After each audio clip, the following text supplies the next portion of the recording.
Thinking about getting married but not sure if it's for you? Here are 11 tips that you should consider before you walk down the aisle.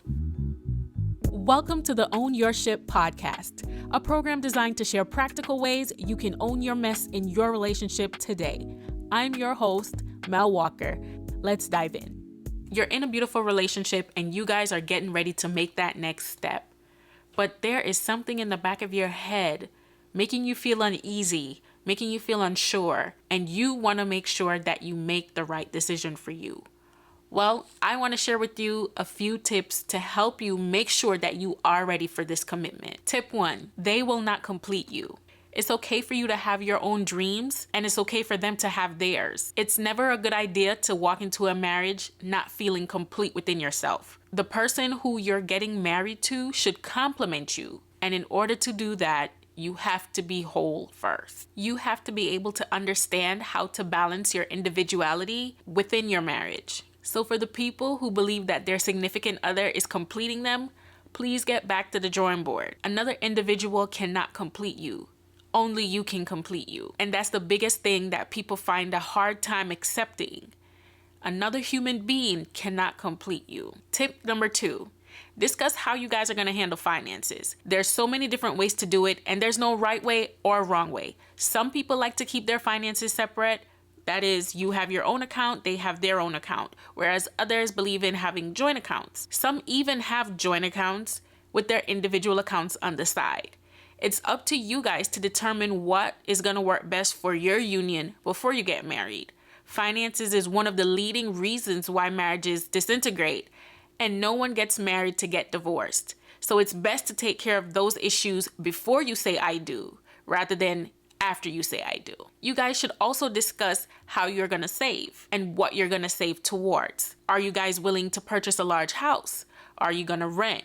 What are you going to do with your finances? What is the ultimate goal of going to work every day or running a business every day? How will you use your finances?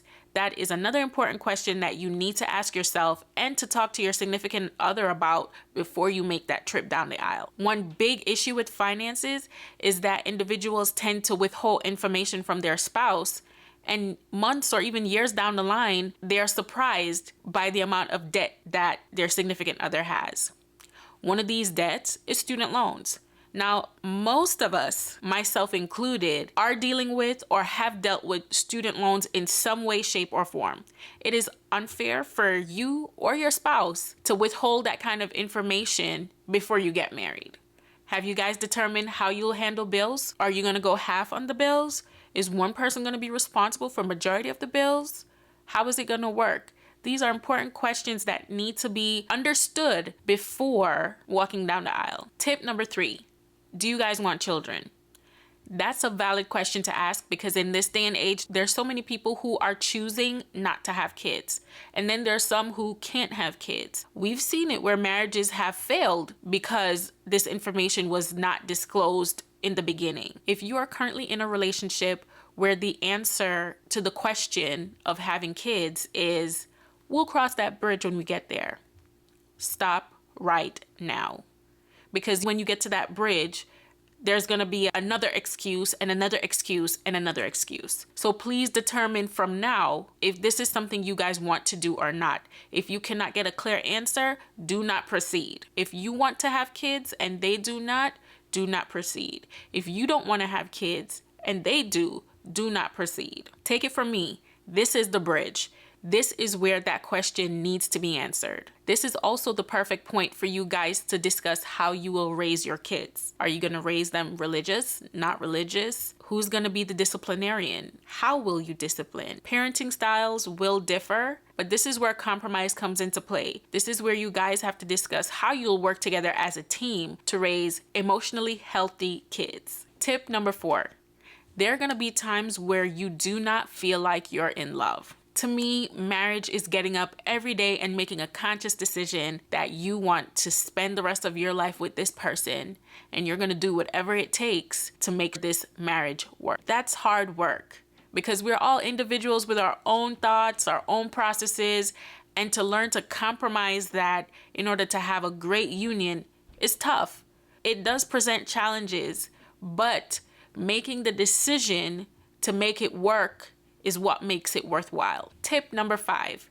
What are your boundaries? Boundaries are essential for any relationship, not just marriage, but walking into a new union, it's possible that feathers will be ruffled. So how will you deal with boundaries as it pertains to your families? Are your family members able to come and go in your home as they please? Do family members have access to your finances? What are off-limit topics to share with friends and family? How will you handle conflict between friends and family? Remember, holding on to divorce as an option is the beginning of failure. When you give yourself the ability to exit, the probability of you working your issues out becomes slim. I recommend reading the book Boundaries by Dr. Henry Cloud and Dr. John Townsend. They also have the book Boundaries in Marriage.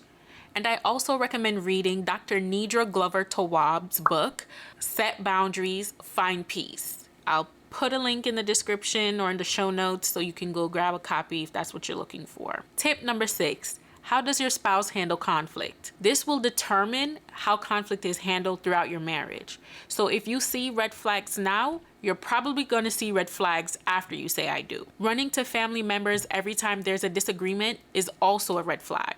Pay attention. And here's the biggest reason why. Let's say you get into an argument with your significant other and you decide to go back to your family to share that information.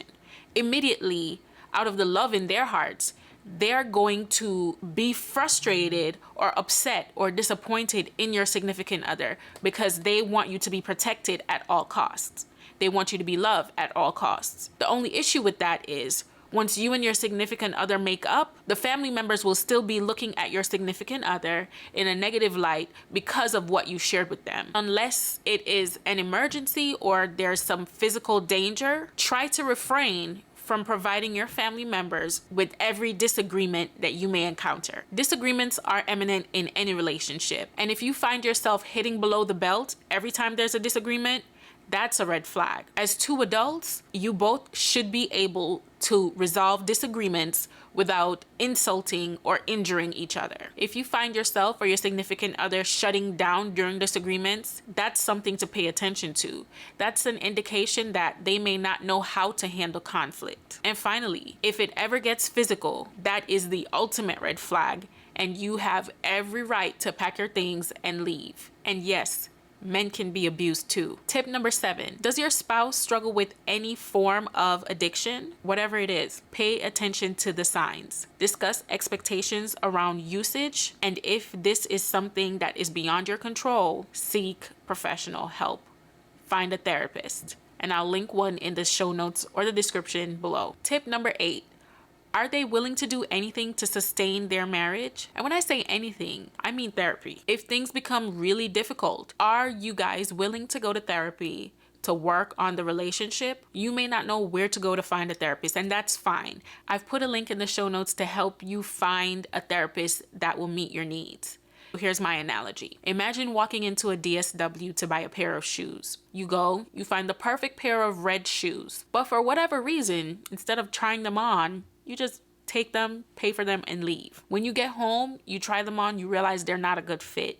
What do? You take them back to the store, return them, and find something else.